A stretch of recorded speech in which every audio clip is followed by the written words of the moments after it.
मात्रकों की अंतर्राष्ट्रीय प्रणाली, मात्रकों की अंतर्राष्ट्रीय प्रणाली, ठीक है। अच्छा, ये जरूरत क्यों पड़ी? इससे पहले ना अभी हम लोग देखे थे कि मात्रक तो लिख सकते थे, फिर अंतर्राष्ट्रीय प्रणाली की जरूरत क्यों पड़ी? ठीक है, अब समझिए इसे। हमारे एक न मित्र थे, एक बार ना हमको जानते हो क्या कहें कि खा पी के न पौड़ी ले। तो हम कहे ठीक है भाई यार, शाम का बेला था, तो कहे कि खा पी पौड़ी ले। तो हम कहे यार खा तो पी लेंगे, लेकिन यार पौड़ने के लिए कह रहा है, पौड़ने का। और हम लोग यहाँ भाषा में किया ना, पौड़ना मतलब ना तालाब में तैरना होता है ना। तो हम कहे कि ये कैसा सिस्टम है? तो अलग अलग जगह की अलग अलग बातें जो है ना, वहाँ पे कुछ शब्द ऐसे होते हैं कि बदल जाते हैं, क्या तो ना समझ में आए, है कि नहीं? ऐसे ही ना मान लीजिएगा, हर एक देश एक दूसरे से जब कभी एक किसी चीज़ पर बात कर रहा है और सबका ना बात अपना ही रख रहा है, लेकिन कोई किसी का समझे नहीं पा रहा है ना। तो उसके लिए क्या करते हैं कि एक ज़रूरत आ पड़ी कि एक ऐसे मात्रा की ज़रूरत आ पड़ी जहाँ पर हम लोग देखेंगे ना कि अगर एक मात्रक होता तो सभी देश उसे यूज करते, तो समझते है ना, इस तरह से। तो इसीलिए ना मात्रकों की अंतर्राष्ट्रीय प्रणाली की जरूरत पड़ी। आगे चलते हैं इसमें, है ना। मानक मीटर, डेफिनेशन देखिए तो मानक मीटर, मानक मीटर क्या है समझते हैं। कहा गया ना कि पेरिस में रखा हुआ, पेरिस में रखा हुआ एक न प्लेटिनम इरिडियम की छड़ है, प्लेटिनम इरिडियम की छड़ है, जिसमें प्लेटिनम 90% और इरिडियम 10%। ठीक है, अब आपको न समझे कि पहले ये बात समझिएगा, ये प्लेटिनम और इरिडियम छड़ है क्या, है ना।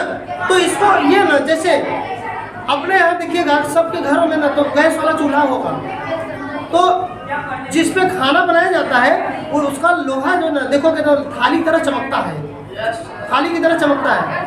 वो ना स्टील है, लेकिन वो कैसा स्टील? स्टेनलेस स्टील है, स्टेनलेस स्टील, ठीक है। मतलब उसमें जंग नहीं लगेगा। आवश्यकता के अनुसार हम लोग ना उसमें कुछ ऐसा चीज मिला दिए, जब मिश्र धातुएं पढ़ेंगे तो वहाँ पे ये बताया जाएगा कि न कुछ ऐसी धातुओं को न मिला के न नई धातु बना दी जाएगी मिक्स कर करके, कि अगर मुझे जरूरत पड़ गया कि न मोर्चा ना लगे, जंग ना लगे, तो जंग रोधक जो है ना कुछ पदार्थ मिला के केमिकल्स उसे बना देंगे। ऐसे ही न ये बात समझिए कि छड़, एक ऐसी छड़ हम लोग को लेना है, छड़ लोहे का भी ले सकते थे, कॉपर का भी किसी का भी ले सकते थे। यहाँ लिखा प्लेटिनम इरिडियम की छड़, क्यों? क्योंकि ना जो प्लेटिनम इरिडियम की छड़ है, प्लेटिनम इरिडियम की छड़ है, उस पर ना तापमान का प्रभाव कम पड़ता है। मतलब समझिएगा, जैसे हम लोग ना गर्मी के ना ठंडी में सुकुड़ के रहते हैं, सब लोग ना एकदम ठंडी में एकदम सुकुड़ के रहते हैं, देखा कुलिया के। लेकिन जब गर्मी आता भाई दूर दूर बैठो और दूर हवा लगने दो। ये नेचर का ना एक सिस्टम है ये, कि प्रकृति में ना सभी पदार्थ को जब भी गर्म करेंगे तो उनके कण ना दूर दूर होना चाहते हैं। अब सोचिए, जब यहाँ पे छड़ मान लीजिए दूसरा रखते तो ठंडी में पता चला ना सुकुड़ के छोटी हो गई।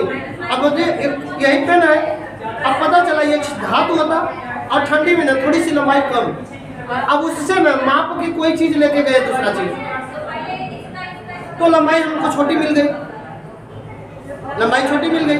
और यदि ये गर्मी के दिनों में थोड़ा सा टेम्परेचर बढ़ा तो फैल गई थोड़ी सी। अब अगर लंबाई लेने गए तो जो देने वाला कुछ चीज रहेगा विक्रेता, उसको घाटा लगेगा, है कि नहीं।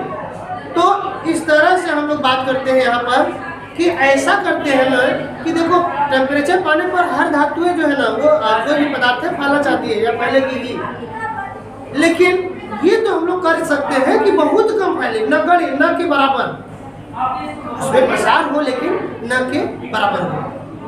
तो मिश्र धातु बनाई गई प्लेटिनम इरिडियम की छड़, 90% प्लेटिनम 10% इरिडियम मिला के उसको बना दिया गया। ठीक, अच्छा अब समझिए ये पेरिस में, मतलब ना समझिए एक म्यूजियम वहाँ पे रखा गया, एक जगह पे रखा गया, जिस देश को चाहिए कि भैया 1 मीटर कितना है, तो उसी छड़ को जो है उस छड़ से माप के उसको कोई अपना धातु लेके गए थे, काट के उसके अपने देश में लेके चला आया। लेकिन मान लीजिए ना, वो धातु की छड़ ही ना जो कि रखी गई है, वही को न को गायब कर दे, है कि नहीं? और गायब कर दे, अब जरूरत पड़ी ना उसी को काट दे, थोड़ा सा काट के रख दे। यदि चोरी से उसे कट करके और रख दिया गया, अब कोई देखा नहीं, दूसरा व्यक्ति देखा नहीं, आएगा तो कहेगा अच्छा इतना ही लंबा था, इसका लंबाई इतनी थी, उसको तो काट दी गई, है कि नहीं? तो ये या तो धोखा हो सकता है या तो चोरी हो सकता है, मतलब गड़बड़ है। तो प्लेटिनम इरिडियम की जो छड़ थी ना, अब उसके जगह पे ना मानक मीटर, ये जो हम लोग मानक मीटर की परिभाषा पढ़े थे कि पेरिस में रखा हुआ जो प्लेटिनम इरिडियम की एक मानक छड़ है, उसकी लंबाई को ही 1 मीटर कहते हैं, उसकी लंबाई को ही 1 मीटर कहते हैं, उस जितनी लंबी है उसको।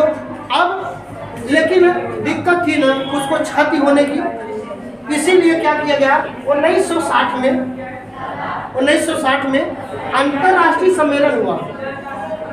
तो उस अंतर्राष्ट्रीय सम्मेलन में मानक मीटर की जो परिभाषा है वो बदल दी गई, मानक मीटर की जो परिभाषा वो बदल दी गई। उसके लिए कहा क्या गया, समझिएगा, उसको न प्रकाश के तरंग के रूप में बताया गया, प्रकाश के तरंग के रूप में। किस तरह से समझिएगा,